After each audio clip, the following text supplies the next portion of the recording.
Hey, welcome back to Everyday Jesus. My name is Derek. I'm so glad you're here today. Today is Good Friday. This is the day that we observe the crucifixion of Jesus, the execution of Jesus. I don't know if you've been following along. We talked the other day about his kingship, Jesus as a king.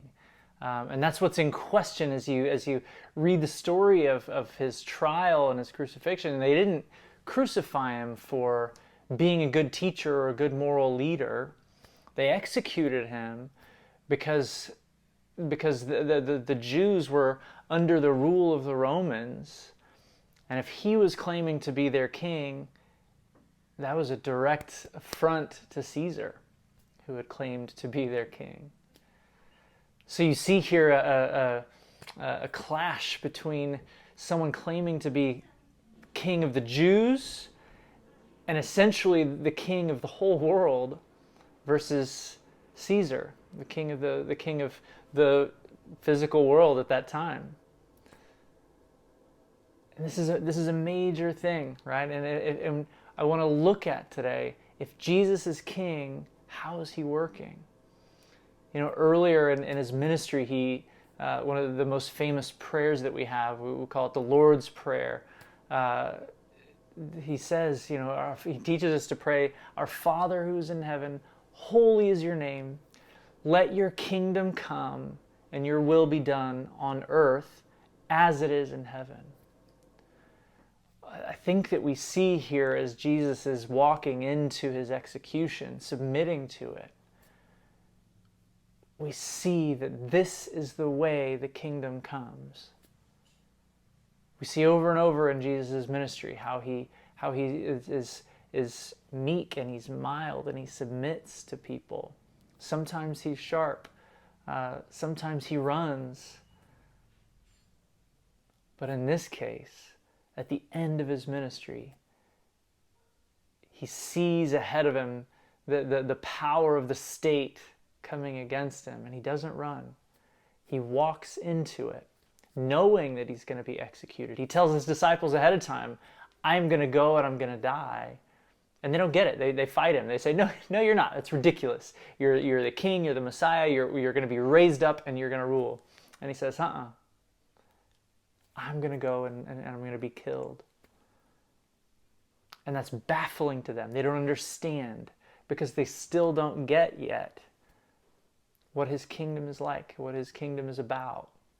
Even though his whole ministry, that's what he's teaching us, how his kingdom works. The values and the priorities of God's kingdom that's different and upside down from the world. So we see, especially in the Gospel of John, we see this conversation where Pilate's the local governor that the Jews have brought him to and said, "Hey, this man's claiming to be a king, so he's in rebellion against Caesar, you need to kill him." And Pilate's talking to him, and he asks him, so they say, "You're a king, are you a king?" And he says, "My kingdom is not of this world. It's not from this world. If my kingdom were of and from this world, my disciples, they'd be fighting right now. They'd be fighting to release me." But when they came and they arrested him, Peter actually drew his sword and started to fight and defend because he was the one among all of them probably that didn't understand that he had to go and be executed. But he was still thinking that Jesus was bringing a kingdom like the worldly kingdoms that they knew, the earthly kingdoms that they knew. But Jesus said, I'm submitting to you, Pilate, who is going to kill me. At one point he says, "You only have authority over me because I'm allowing it, because I've given you authority. I have legions of angels ready to come and rescue me in a moment if I call them, but I'm allowing you to have power over me, to have authority over me." And this just doesn't make sense to Pilate. I think he probably thought he was crazy. But this is the way the kingdom comes. Jesus' kingdom comes sometimes through submission, submission to death, submission to persecution. Right? Jesus says another time earlier, he says, unless a seed falls into the ground and dies, it remains alone. But if it dies, it becomes fruitful and produces so much fruit. This is the way the kingdom comes. So he calls us to that kind of submission. He calls us to that kind of work. I firmly believe that if we try to follow Jesus, if we try to follow him as king or teacher or whatever, but we don't get the ways of his kingdom, if we try to do things according to the ways that the world works, if we count victory the way the world counts victory, if we count success the way the world measures success, we will not see his kingdom come in us and through us in the ways that he desires. We might see things happen, but it might not be his kingdom that we're building. He calls us, he invites us in to participate and join his kingdom project on earth, renewing and redeeming all of creation. It's amazing to get to be a part of that, but we can only be a part of it if we know and understand the way that his kingdom works. So that's what we're doing in all of our process of looking at Jesus' ministry, learning to understand, to follow him, understanding who he is, what it means to obey him, what it means to be his people, in the upside down ways that he calls us to. So upside down that the man who would be king goes and dies. This is the way the kingdom comes. So I encourage you today, if you're following Jesus right now, continue to submit to him. Continue to lay your life down to him. Remember that if we try to keep and save our own lives, we'll lose it. But if we lay it down for him and give it to him, he will give it to us fully. This is the way the kingdom comes. If we lay it down to die with him, we will get full and new life now and for eternity. Because we know from the story that it doesn't end on Friday. The story ends and actually begins fully on Sunday, the first day of the week, when Jesus is raised from the dead, defeats death by going through it. This is the way the kingdom comes. I encourage you, if you're not following Jesus, maybe you're watching this and you're maybe interested, maybe confused, maybe just don't understand a lot of this. It's okay. So much of what Jesus does and says is going to be upside down from what you would naturally think or naturally understand. And that's okay.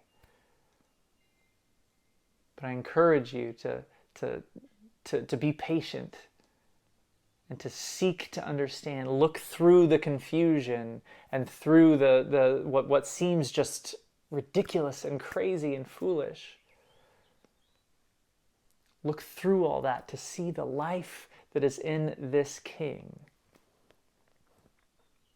Look past the face value of, it doesn't make sense if he's going to take over the world, that he would just go and die. That seems weak. That's weakness. This is the way the kingdom comes. With Jesus, weakness is strength. And if you wade into following him, you will see again and again in his ministry and in your life that through meekness and weakness, there is true strength, there is true life. Jesus could have come in power with hordes of angels and overcome the Romans. He could have. But this is the way the kingdom comes. Through submitting and overcoming. Jesus calls us to overcome our enemies by submitting to them, by loving them. This is the way the kingdom comes. So I encourage you tonight to read the end of the Gospel of John. Read the account of Jesus' trial. Look at what's at stake. Look at how Jesus is acting to this man who thinks he has power, but who is looking at the creator of the universe and doesn't understand because he looks so weak. He looks so common. He looks so powerless. But he contains all the power in the world. Read that tonight if you get a chance, or tomorrow. And then look back at his ministry and see how this is the theme over and over. The kingdom of God does not work like the kingdom of men. The kingdom of God does not work, does not value, does not look like the kingdoms of men. And thank God that it doesn't. This is the way the kingdom comes. Through death, and into new and full life. This is what Jesus calls you to. This is what Jesus extends to you. He offers you, he calls you to come into death with him and through it into new life. If we choose to follow him, that's what we have to go through.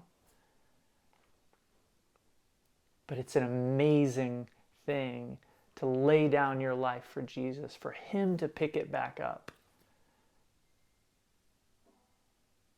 He shows us this way. He begins this way at his trial and his execution and ultimately his resurrection. I just encourage you to continue mulling those things over today. Think about where you need new life in you. Where is death and destruction overcoming you today? Where are you feeling just defeated and powerless today? Ask Jesus to come and shed light on those things and show himself in his power to overcome them. Because this is the way the kingdom comes.